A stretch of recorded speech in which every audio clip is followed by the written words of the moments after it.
Saudara-saudariku terkasih, selamat pagi, salam sehat, berkah dalam.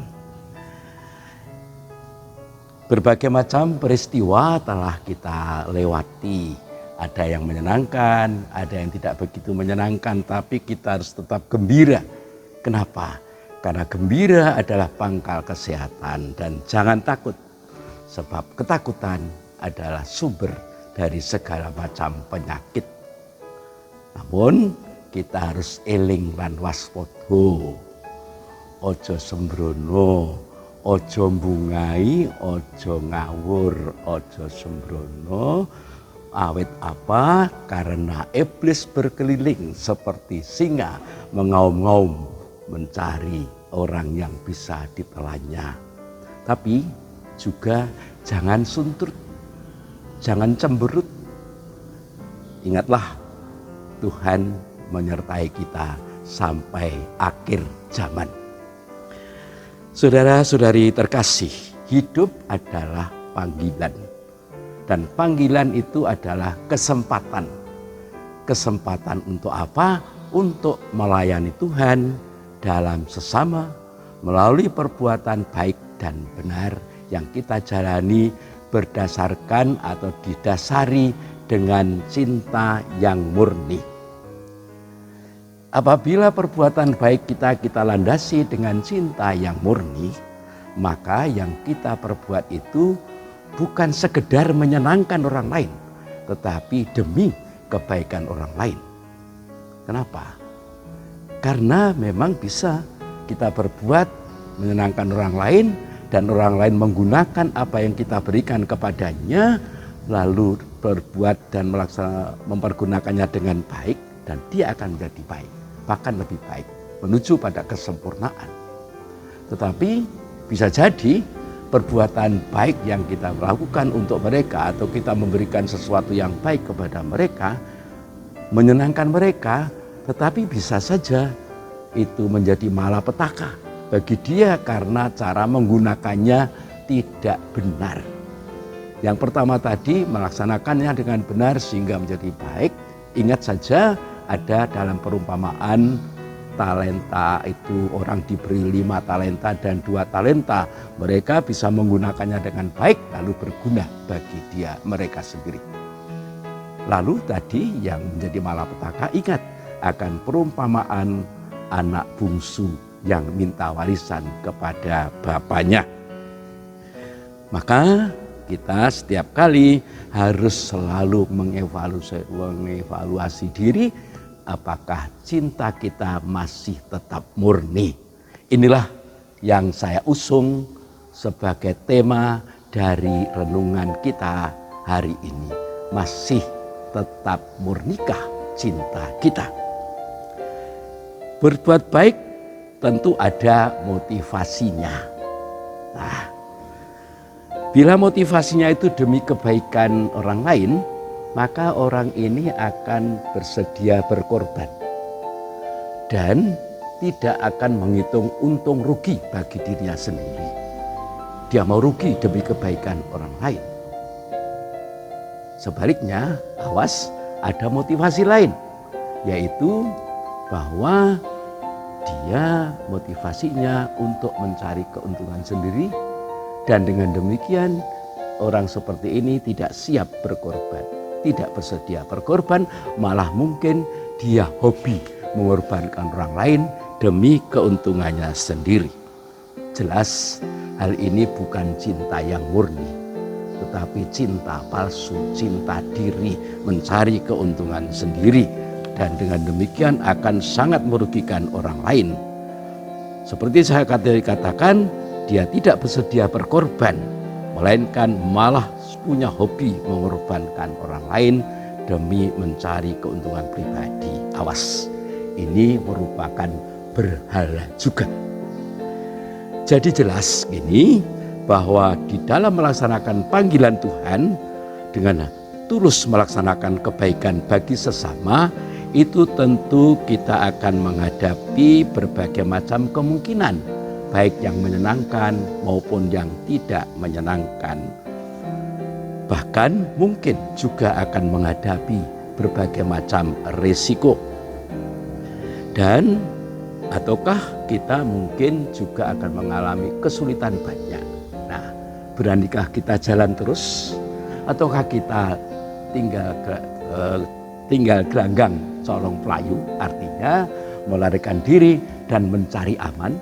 Saya ulangi, apakah kita akan jalan terus? Ataukah kita tinggal gelanggang colong pelayu, artinya melarikan diri mencari selamat sendiri? Hari ini kita dalam bacaan kitab suci kita mendapat 3 tokoh, yaitu Yesus, para rasul, dan Yeremia. Ketika masih kanak-kanak, Yesus masih kanak-kanak, Simeon telah menubuatkan bahwa anak ini akan menjadi atau menjadi tanda yang menimbulkan perbantahan. Dengan perkataan dan perbuatan, Yesus melaksanakan perbuatan-perbuatan baik, entah mengampuni dosa, menyembuhkan orang sakit, menghidupkan orang mati, dan sebagainya, dan sebagainya. Banyak orang yang percaya dan mengikutinya, tetapi juga tidak sedikit orang yang memusuhinya, entah karena tidak senang, benci, atau cemburu, dan sebagainya. Ternyata yang cetha welo-welo bagus, kok ya ada yang tidak senang, yang memusuhinya.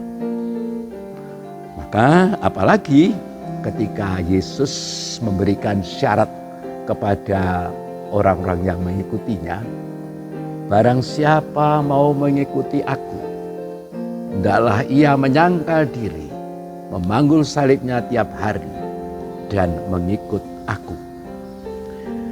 Lalu juga apalagi ketika Yesus itu menyampaikan seperti itu, Yesus memang tidak pernah meninabohkan pengikutnya. Yesus tidak pernah memberi hiburan palsu kepada orang-orang yang mengikutinya. Wis melu aku, beres sakabehe, sandang pangan tak cukupi, wis rezekimu cepak, dan sebagainya. Tidak pernah Yesus seperti itu. Ketika banyak orang mulai meninggalkannya karena mereka merasa ajaran Yesus terlalu keras, maka Yesus malah menantang para murid. Apakah kamu tidak mau pergi juga? Saat itu Petrus menjawab, Tuhan, kepada siapakah kami akan pergi? Kata-kata ini ternyata menjadi dasar dari kesetiaan Petrus dan teman-temannya, para rasul yang lain. Yesus tahu bahwa apa yang dialaminya ini pada saatnya nanti akan dialami oleh para rasul, murid-muridnya. Maka dalam sabda pengutusannya, Yesus mengatakan, jangan takut, wartakanlah apa yang kukatakan kepadamu di setiap tempat dan di setiap waktu. Jangan takut. Nampaknya ketakutan itu juga membayangi diri Yeremia yang kita lihat dalam bacaan pertama. Saat dipanggil menjadi nabi, Yeremia itu masih muda dan halus peranginya, dikatakan umurnya kira-kira sekitar 17 tahun. Maka dalam keraguan-raguannya Yeremia mengatakan kepada Tuhan, Tuhan, sesungguhnya aku ini tidak pandai bicara, sebab aku ini masih muda. Mengapa dia mengatakan seperti itu? Ya, Yeremia tadi saya katakan yang masih muda dan harus perangainya harus mewartakan hal-hal yang keras kepada bangsanya karena kebejatan perilaku bangsanya itu, dengan harapan supaya mereka bertobat. Tetapi Tuhan berfirman kepadanya, janganlah katakan aku masih muda, tetapi kepada siapapun engkau kuutus, haruslah kau sampaikan. Janganlah takut kepada mereka, sebab aku menyertai engkau. Yeremia mengakui bahwa kuasa Tuhan sangat kuat. Engkau telah membujuk aku, ya Tuhan, dan aku telah membiarkan dibujuk. engkau terlalu kuat bagiku dan engkau menundukkan aku. Demikian kata Yeremia dalam bab 2 ayat 7. Dan ternyata Yeremia sangat setia kepada Tuhan. Sehingga menjadi sangat berani dan tidak takut kepada siapapun dan apapun. Awas loh ya, tidak takut kepada siapapun bukan berarti karena merasa punya power, punya kekuatan, punya kuasa, dan kalau bicara keras-keras, getak-getak, dan petentang-petenteng dan sebagainya. Ya itu bukan berarti tidak takut, tetapi maaf loh ya, itu kemaki atau kemayu, seperti itu. Nah inilah hati-hati, awas, jangan takut, jangan diartikan seperti itu. Dalam berkaitan dengan kuat kuasa Tuhan itu, Santo Aloysius Gonzaga pernah berkata demikian. Jikalau saya memandang kebaikan Allah yang dalam seperti laut dan tanpa batas, pikiran saya seakan-akan lenyap dikuasai keagungannya. Hati Yesus bagai laut penuh kemurahan. Dalam bahasa Jawa, o tias dalem lir samudra mludakang katresnan. Silakan melanjutkan sendiri. Sungguh cinta yang murni, yang tanpa batas, bersedia berkorban demi kebaikan dan keselamatan umat manusia, itu telah memenuhi seluruh hidup Yesus Sang Guru. Kasih itu menular dalam diri para rasul, manusia yang otot kawat balung besi. Lantaran apa? Lantaran setiap hari bergulat dengan laut untuk mencari ikan. Karena mereka memang nelayan, pada beberapa orang memang menjadi nelayan. Namun mereka dikuatkan oleh sabda Sang Guru karena mereka sempat takut, sempat ragu-ragu, maka Sang Guru mengatakan jangan takut. Sehingga mereka tidak tanggung-tanggung lagi dan tidak takut menghadapi gelombang tantangan pembunuhan atau penganiayaan, permusuhan dan lain-lainnya demi membangun dan melestarikan gereja umat Allah yang juga diutus untuk mewartakan kerahiman Tuhan. Namun semuanya dilaksanakan dengan rendah hati. Mereka menyadari siapa dia di hadapan Tuhan dan siapa dia mereka di tengah-tengah sesamanya. Sikap seperti ini juga sudah lama merembes dalam diri Yeremia. Seperti saya katakan tadi, orang muda yang halus perangainya, namun teguh dalam iman, dalam karyanya sebagai nabi.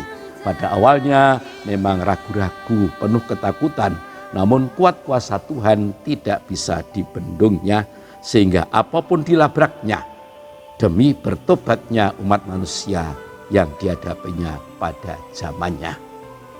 Dan kita, saudara-saudariku terkasih, bagaimana kita? Semoga kita dimampukan untuk memenuhi harapan dari Mazmur 125 ayat 1. Orang yang percaya kepada Tuhan adalah seperti gunung Sion, tak terguncangkan, teguh selama-lamanya. Keteguhan iman semoga terus kita pertahankan dengan mewujud nyatakan dalam karya nyata, bersemangatkan cinta yang murni, bersedia berkorban demi kebaikan hidup bersama, tidak terseret oleh arus kepentingan pribadi dan mengorbankan orang lain. Dan iman yang teguh tak tergoncangkan itu akan semakin hidup bila kita mengikuti ajakan Paulus dalam suratnya kepada umat di Roma bab 12 ayat 9 sampai dengan 12. Kasihmu janganlah pura-pura, jauhilah yang jahat, lakukanlah yang baik. Hendaklah kamu saling mencintai sebagai saudara dan saling mendahului dalam memberi hormat. Janganlah kegiatanmu berkurang, Hendaklah semangatmu menyala-nyala, layanilah Tuhan. Bersukacitalah dalam pengharapan, sabarlah dalam kesesakan, bertekunlah dalam doa.